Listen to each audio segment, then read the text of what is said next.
Hello everyone, आज की class में आपका स्वागत है। आज हम बीएड क्लासेस के आईसीटी पेपर के हम इंफॉर्मेशन टेक्नोलॉजी एजुकेशन में कैसे हेल्प करती है उसके बारे में बात करेंगे। लास्ट क्लास में हमने देखा था कि हमारी इंफॉर्मेशन होती क्या है, बेसिकली उसका डेफिनेशन क्या होता है, मीनिंग क्या होता है, स्कोप क्या होते हैं एजुकेशनल टेक्नोलॉजी के, और नीड क्या होती है इस इंफॉर्मेशन की। ठीक है, इंफॉर्मेशन बेसिकली होता क्या है? Information power to interact between sender and the receiver. Information is representation of data arrange in a particular order. यानी ये एक तरह का डेटा होता है जिसको हम किसी पर्टिकुलर ऑर्डर में जब अरेंज करते हैं तो उसको हम इंफॉर्मेशन कहते हैं। फिर उसकी इन्फॉर्मेशन की नीड देखी थी कि कहाँ कहाँ हमें ज़रूरत हो सकती है, किस किस जगह में हमें आवश्यकता होती है इन्फॉर्मेशन की। ठीक है, उसके बाद हम देखते हैं कि इसकी इन्फॉर्मेशन की टेक्नोलॉजी किस तरीके से शिक्षा के क्षेत्र में काम आ सकती है। तो वर्तमान में शिक्षा के क्षेत्रों में आईसीटी का उपयोग बहुत वाइड तरीके से फैल चुका है। मतलब हम कह सकते हैं कि ये एक तरह का, इससे अगर हम काम करते हैं तो बहुत एक्यूरेट और सही टाइम पर इसको सुचारू रूप से चलाना चाहिए और इसमें हम कंप्यूटर का योगदान ले सकते हैं।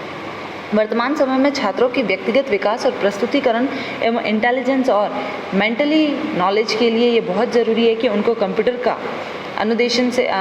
के अनुदेशक जो भी इंस्ट्रक्टर होते हैं उनसे सिखाया जाए कि कंप्यूटर का किस तरीके से यूज़ करते हैं। तो देखते हैं कि कौन कौन से तरीके से कंप्यूटर का यूज़ हो सकता है। सबसे पहला, recording the attendance of teacher, शिक्षकों की उपस्थिति दर्ज कराना। सेकंड आता है आपका recording of attendance of students, छात्रों की उपस्थिति को दर्ज करना। फिर थर्ड आता है शिक्षकों का वेतनमान तैयार करना, यानी प्रिपरेशन ऑफ पे स्केल ऑफ टीचर्स। इसमें भी कंप्यूटर का योगदान, कंप्यूटर हेल्प ले सकते हैं हम। फिर आता है correspondence with the parents of the students, छात्रों के अभिभावकों से पत्र व्यवहार। फिर नेक्स्ट आता है to keep an account of fees receive from the student, छात्रों से प्राप्त फीस का हिसाब किताब रखना।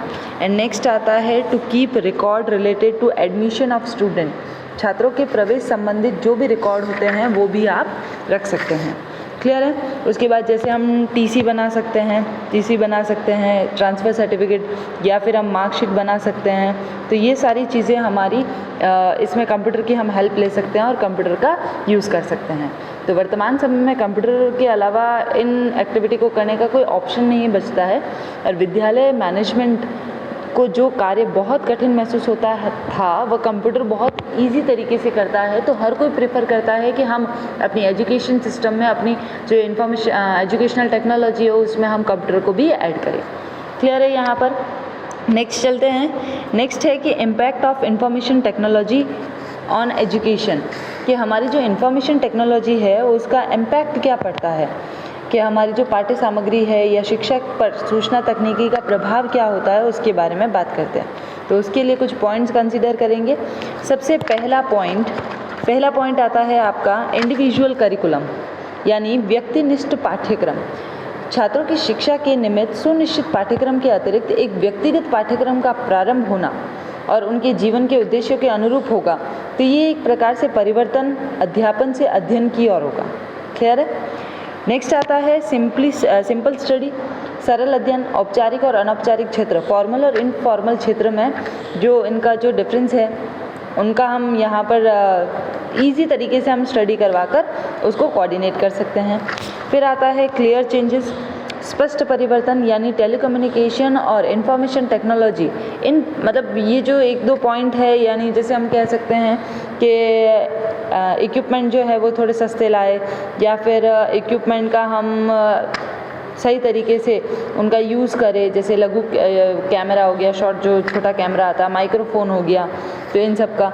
और फिर जो भी हमारी स्टडी होती है इनसे रिलेटेड, इनका स्ट्रक्चर, इनका फैक्ट, ये सारी चीज़ें तो वो बहुत ही सहजता से अध्ययन करें। फिर आता है आपका एज एजुकेशन एंटरप्राइजेस, यानी शिक्षा उद्यम के रूप में, कि शिक्षा किस तरीके से हम यूज़ कर सकते हैं उनके नेटवर्क, उनके अनेक यंत्रों का उत्पादन करके और ग्राहक चयनित और निर्देशित द्विमुखी दूरदर्शन अंत प्रक्रिया तथा रिकॉर्ड हो सकने वाली जो भी इंफॉर्मेशन सिस्टम है या फिर टेलीकम्युनिकेशन है, ऑडियो विजुअल का यूज़ करके हम अपनी जो कैपेसिटी है उसको एक्सपांड कर सकते हैं। तो ये एक इम्पैक्ट है कि एक इंफॉर्मेशन टेक्नोलॉजी एजुकेशन में किस तरीके से वो प्रभाव डाल रही है, तो ये आप देख सकते हैं। नेक्स्ट देखते हैं कि हमारे सोर्सेज क्या है, हम कहाँ से इंफॉर्मेशन लाते हैं, हमारे पास डेटा ट्रांसफ़र कहाँ से होता है, किस तरीके से हम मीडिया सिस्टम से जुड़कर अन्य लोगों तक वो प्रेषण करते हैं। तो सबसे पहला आता है आपका, ये देखिए सबसे पहला आता है आपका देखिए सबसे पहला है आपका tele content and media content. तो tele content and media content सबसे पहला ये है टेली सामग्री और मीडिया सामग्री। ये सूचना की नवीन सेवाएं हैं जो घर एवं आप बिजनेस में बहुत ही ज़्यादा अभी चल रही है वर्तमान में, क्योंकि इसके द्वारा हम अपने सिंबल्स का यूज़ करके हम अपने दूरभाष से प्रेषित कर सकते हैं कोई भी इंफॉर्मेशन को और कोई भी डेटा को। क्लियर है। सेकेंड है विजुअल कंटेंट। विजुअल कंटेंट क्या होता है, देखिए कि दृश्य सामग्री, यानी जो दिख रही है हमें सामग्री, ठीक है।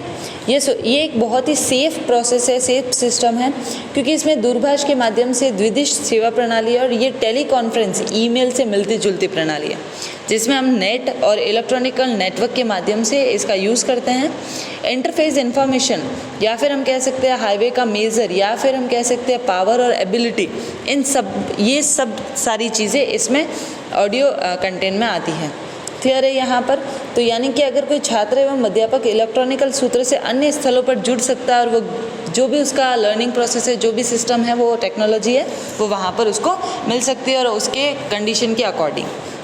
फिर थर्ड आता है आपका learning to study through computer and internet, यानी कंप्यूटर और इंटरनेट के माध्यम से अध्ययन कराना। यानी इंटरनेट के माध्यम से हम कह सकते हैं ईमेल, ठीक है, ईमेल इंटरनेट के माध्यम से, कि हम बहुत टाइम से ये देख रहे हैं कि हमारा जो एजुकेशन सिस्टम है, लर्निंग प्रोसेस है, वो कंप्यूटर में एवं इंटरनेट के माध्यम से पढ़ाने से बहुत ज़्यादा उसमें चेंजेस आया है। यूनाइटेड स्टेट ऑफ अमेरिका के कनाडा में हर छात्र का एक मेल खाता होता है, मेल अकाउंट होता है, जिसमें उसे कंप्यूटर और यूनिवर्सिटी कंप्यूटर प्रोसेस ईजीली उसको मिल जाता है। इनसे शिक्षक और शिक्षित के माध्यम से संप्रेषण में बाधा समाप्त कर दी जाती है। छात्र ईमेल के माध्यम से अपनी जो भी डाउट्स है उसको सुलझा सकते हैं। इस प्रकार 3 से 4 छात्रों के ग्रुप्स बना दिए जाते हैं और वो ग्रुप्स के माध्यम के ईमेल करके वो अपने जो भी टीचर है, जो भी उनके शिक्षक हैं, उनसे वो पढ़ सकते हैं।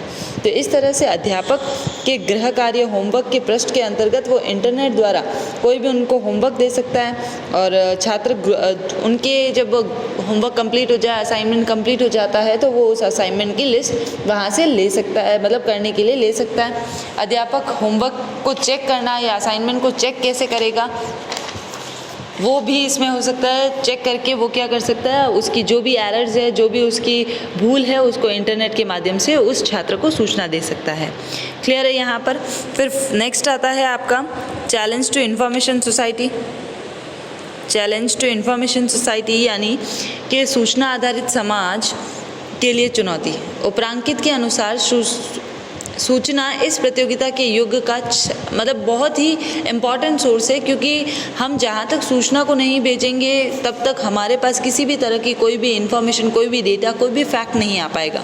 और आज के इस युग में, इस एरा में अगर आप बिना इंफॉर्मेशन के अगर किसी भी तरह का कोई भी साधन, बिना इंफॉर्मेशन के आप कुछ करना चाहते हो, कोई टेक्नोलॉजी यूज़ नहीं कर रहे हो, तो वो आपका काम नहीं हो पाएगा। फिर नेक्स्ट आता है आपका, नेक्स्ट है steps for information technology literate society. सूचना प्रौद्योगिकी साक्षर समाज हेतु कदम। इंफॉर्मेशन टेक्नोलॉजी का सबसे मेन जो एजेंडा है ना, वो है आपका सेल्फ डिपेंडेंट, यानी कि आत्मनिर्भरता। इसे सूचना प्रौद्योगिकी को, सूचना जब तक आप इन्फॉर्मेशन में हम अगर बात करें तो इन्फॉर्मेशन टेक्नोलॉजी से हम अपनी लाइब्रेरी को जोड़ सकते हैं, हम अपने जो भी आपके स्टोरेज हाउस है, या फिर हम कह सकते हैं कि हम अपने कॉलेज, अपने यूनिवर्सिटी, इन सबको हम क्या कर सकते हैं, उनसे जोड़ने का प्रयास करके हम अपनी जो भी शैक्षणिक गतिविधियाँ हैं उनको सही तरीके से बना सकते हैं। क्लियर है यहाँ पर। फिर नेक्स्ट आता है आपका, नेक्स्ट है टोटल क्वालिटी ऑफ एजुकेशन, संपूर्ण गुणवत्ता शिक्षा। इंफॉर्मेशन टेक्नोलॉजी का मतलब होता है कि प्रोड्यूसर के हर स्कोप में, हर क्षेत्र में, हर एरिया में सफल निर्णय हेतु सूचना विनिमय, इंफॉर्मेशन को एक्सचेंज करना बहुत ज़रूरी है और उस इंफॉर्मेशन को एक्सचेंज करने के बाद उसका एनालाइज करना बहुत ज़रूरी है। ठीक है, तो इसका सब अगर हम एनालाइज करने के लिए, यहाँ पर शैक्षिक क्षेत्र भी कोई अपवाद नहीं है। शिक्षा का अन्य व्यापार और तकनीकी उत्पादन के क्षेत्र में समान ही प्रबंधित किया जाना संभव है। शिक्षा की गुणवत्ता सुधार हेतु शिक्षण सूचना स्थानांतरण यानी आप ट्रांसफ़र, आईटी इक्विपमेंट का शिक्षण संस्थाओं के प्रबंधन में गहन उपयोग, छात्राओं का संपूर्ण छात्र जो भी स्टूडेंट्स हैं उनको डेवलप करना, इस हेतु हम अपने नेटवर्क की हमें ज़रूरत होती है और उस नेटवर्क को हम कहाँ से ला सकते हैं? अपनी टेक्नोलॉजी से, कंप्यूटर टेक्नोलॉजी से। क्लियर है यहाँ पर? फिर नेक्स्ट आता है आपका, information technology is also desire for IT and value balance value education, IT and मूल्य संतुलन। इंफॉर्मेशन टेक्नोलॉजी हमारे जो बैलेंस वैल्यू एजुकेशन के, उसको बैलेंस करने के लिए बहुत नीड है उसकी। जब हम अपनी एक्यूरेसी या फिर सिस्टम को ट्रांसपेरेंट मानते हैं तो वो किसकी बदौलत? IT की बदौलत। ठीक है, तो यहाँ पर जो सेफ्टी या फिर जो सोशल एथिक्स को सिक्योर करने के लिए उन्हें प्रेरित किया जा सकता है और इससे जनता को सूचना के अधिकार हेतु सशक्त किया जा सकता है। क्लियर है यहाँ पर? फिर नेक्स्ट आता है आपका इंफॉर्मेशन, द पब्लिक कैन, एक second, the public can be empowered for the right of information. ये तो हो गया हमारा कि वो इंफॉर्मेशन एम्पावर्ड हो सकती है राइट के लिए। फिर नेक्स्ट आता है IT the general belief that only the marginalized section of society is capable of making use of information technology। IT के प्रति समाजवादी दृष्टिकोण, सामान्य ये विश्वास है कि समाज का जो भी इंफॉर्मेशन टेक्नोलॉजी यूज़ करेगा, जो भी मतलब जो हाईली प्रोफाइल्ड लोग हैं वो ही हमारे इंफॉर्मेशन टेक्नोलॉजी को यूज़ करते हैं। क्योंकि ये जो दूरदर्शन है, मॉडर्न है, कंप्यूटर है, ये हम ज़्यादा वो लोग ही प्रेफर कर पाते हैं, वो लोग ही अफोर्ड कर पाते हैं।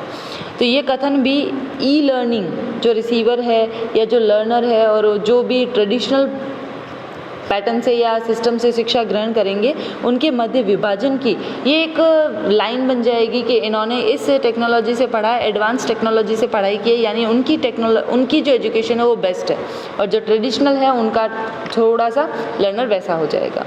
तो इस वजह से हम ये कह सकते हैं कि जो भी हमारे, अगर हम स्कूल में और इस तरह की तकनीकी सूचना का यूज़ करते हैं तो लोग हमारी जो उसका नॉलेज है वो बढ़ेगा, स्टूडेंट अपनी लर्निंग को बहुत ईजी तरीके से कर सकता है। क्लियर है यहाँ पर? अब हम आगे बात करते हैं। आगे हमारा कंसेप्ट है ई-लर्निंग। ठीक है, ई-लर्निंग का कंसेप्ट है, देखते हैं क्या कहता है ई-लर्निंग हमें, कंसेप्ट ऑफ ई-लर्निंग। ठीक है, ई लर्निंग क्या कहता है? ई लर्निंग शब्द का यूज़ सबसे पहले फर्स्ट यूज्ड लॉस एंजलिस इन अक्टूबर 1999 में CBT के सिस्टम सेमिनार के दौरान हुआ था। ई लर्निंग एक बहुत ही बड़ा कंसेप्ट है। Learning is a broad concept. It is use for computer based learning environment. इसका प्रयोग कंप्यूटर आधारित अधिगम वातावरण के लिए किया जाता है।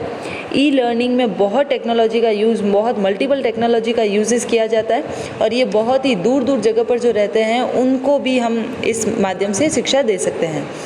इसे एक से अधिगम वातावरण के रूप में परिभाषित किया जा सकता है जो पारस्परिक कक्ष से दूर घटित होता है, यानी डिस्टेंस एजुकेशन जो also link to e learning, यानी जो डिस्टेंस एजुकेशन ले रहे हैं वो भी ई लर्निंग के माध्यम से आपसे जुड़ सकते हैं।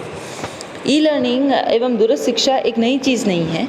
इनमें मुख्य डिफरेंस ये है, मेन डिफरेंस ये आता है कि दूरस्थ डिस्टेंस एजुकेशन में अध्यापक और टीचर में इंटरेक्शन नहीं होता है, जबकि ई लर्निंग में अध्यापक और टीचर में इंटरेक्शन होता है। बल्कि ई लर्निंग में क्लास शिक्षण जो भी उसका अंग बनाया जाता है उसे कि तुम भी एक क्लास का हिस्सा हो। प्रारंभ में कंप्यूटर का यूज़ किया जाता था और जैसे जैसे कंप्यूटर का प्रयोग बढ़ता गया वैसे वैसे ऑनलाइन क्लासेस का यूज़ कॉलेज यूनिवर्सिटी में आया और इस तरीके से हमारे ई लर्निंग को और ज़्यादा प्लेटफॉर्म मिलने लगे और आज हम भी एक ई लर्निंग का ही प्रोसेस यूज़ कर रहे हैं। ठीक है, अब हम बात करते हैं कि ई लर्निंग जो है वो हमारा एक मतलब उसकी कुछ डेफिनेशन देख लेते हैं कि ई लर्निंग बेसिकली होता क्या है। ये तो आप लोगों को समझ आ गया कि ई लर्निंग एक जब हम अपनी एजुकेशन जब हम अपनी शिक्षा को कंप्यूटर या टेक्नोलॉजी के थ्रू अगर हम लर्नर्स को या स्टूडेंट्स को प्रोवाइड करवा रहे हैं तो वो हमारी ई लर्निंग है। अब बात करते हैं डेफिनेशन ऑफ ई लर्निंग। सबसे पहले हम डेफिनेशन देते हैं डेरेक स्टॉकले के अकॉर्डिंग। स्टॉकले क्या कहते हैं कि प्रोवाइडिंग लर्निंग, सबसे पहला प्रोवाइडिंग लर्निंग ट्रेनिंग और educational programmes. E-learning involves that use of computers and electronic device for training and providing educational or learning material। कि अधिगम प्रशिक्षण और शैक्षिक कार्यक्रम प्रदान करना, अधिगम में कंप्यूटर और इलेक्ट्रॉनिक उपकरण का उपयोग प्रशिक्षण और शिक्षक या अधिगम सामग्री प्रदान करने के लिए किया जाता है। यानी जब हम अपनी ई लर्निंग में कंप्यूटर या किसी इलेक्ट्रॉनिकल गैजेट का यूज़ करके हम ट्रेनिंग और एजुकेशन या फिर लर्निंग कंटेंट प्रोवाइड करवा रहे हैं तो वो हमारी ई लर्निंग होगी। क्लियर है। सेकेंड डेफिनेशन देखते हैं according to Don Morrison. Don Morrison ji क्या कहते हैं, e learning is the continuous acquisition of knowledge and skill by adults.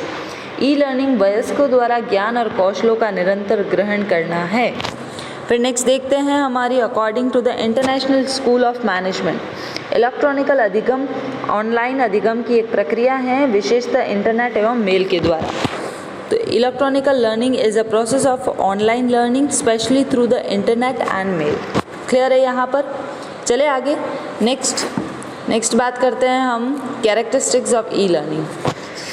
ठीक है, क्या क्या कैरेक्टरिस्टिक्स हो सकती हैं उनके बारे में बात करते हैं। तो सबसे पहली कैरेक्टरिस्टिक्स है हमारी कि through this education student can be relate to many institution at the same time. इस ई लर्निंग के द्वारा विद्यार्थी एक समय के दौरान बहुत सारी संस्थाओं से जुड़ सकता है। Second, through this education now research and the subject new subject in the educational field the object can be access from an accessible form. इस शिक्षा द्वारा शिक्षात्मक क्षेत्र में नवीन अनुसंधान और नवीन विषय वस्तु एक सुलभ रूप में उपागम किया जा सकता है। थर्ड आता है आपका this education is student centred because in this it is the student who make the decision when they will get E learning. यानी यह शिक्षा विद्यार्थी केंद्रित है क्योंकि इसमें विद्यार्थी ही यह निर्णय करते हैं कि वे कब ई लर्निंग करेंगे। ठीक है, फिर नेक्स्ट आता है under this there an exception that you can get education alone and collective as per your wish. इसके अंतर्गत ये एग्जाम्पशन मिलता है कि आपको छूट मिलती है कि आप अपनी इच्छा अनुसार अकेले या ग्रुप में शिक्षा ले सकते हैं। फिर नेक्स्ट आता है in this education student can choose their goal and objective as per the wish can. इस शिक्षा में विद्यार्थी अपने लक्ष्य और अपने ऑब्जेक्ट के अकॉर्डिंग उन क्लासेस को चुन सकता है। जैसा कि हमारे पास ऐसे हमने बहुत सारे देखे हैं कि बहुत सारे ऐसे मोड्स होते हैं ऑनलाइन में कि आपको सेलेक्ट करना पड़ता है कि आप किस फील्ड में कौन से ऑब्जेक्ट को अचीव करने के लिए तैयारी कर रहे हो।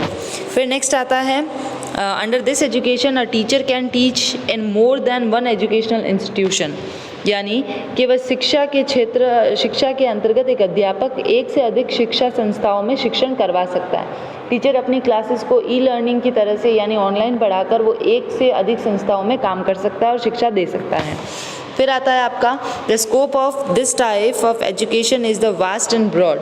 एक बहुत ही विशाल और व्यापक इसका क्षेत्र है। And last one is for education it is a necessary for the student to have a computer या फिर कोई भी इलेक्ट्रॉनिकल मोड होना चाहिए जिससे उनका ई लर्निंग ईजिली हो सके। क्लियर है। हर स्टूडेंट के पास कंप्यूटर होना चाहिए ई लर्निंग के लिए या फिर उसके समान कोई इक्विपमेंट होना चाहिए। क्लियर है यहाँ पर। तो इस तरह से ये आज की क्लास का हमारा टॉपिक था। आज की क्लास का एक बार टॉपिक वापस से देख लेते हैं कि हमने क्या क्या डिस्कस किया है। सबसे पहले आज हमने इंफॉर्मेशन टेक्नोलॉजी का एजुकेशन में क्या रोल है वो देखा हमने। उसके बाद उसका इम्पैक्ट क्या पड़ता है एजुकेशन में, उसके बारे में बात की। फिर कौन कौन से ऐसे सोर्सेज है जिससे इन्फॉर्मेशन कलेक्ट हो सकती है या फिर हम सेंडर रिसीवर तक भेज सकते हैं, उसके बारे में बात की। फिर हमने कंसेप्ट देखा ई लर्निंग का, ठीक है। उसके बाद डेफिनेशन देखी 3, एंड देन उसके बाद हमने कैरेक्टरिस्टिक्स पर बात की कि कौन कौन सी कैरेक्टरिस्टिक्स होती है। तो नेक्स्ट क्लास में हम बात करेंगे उसके टाइप्स, और उसके टाइप्स पर बात करेंगे कि और उसके जो भी हमारी ड्रॉबैक्स है उनके बारे में बात करेंगे। तो आज की क्लास हम यहीं ख़त्म करते हैं, नेक्स्ट क्लास में बने रहिएगा। Thank you.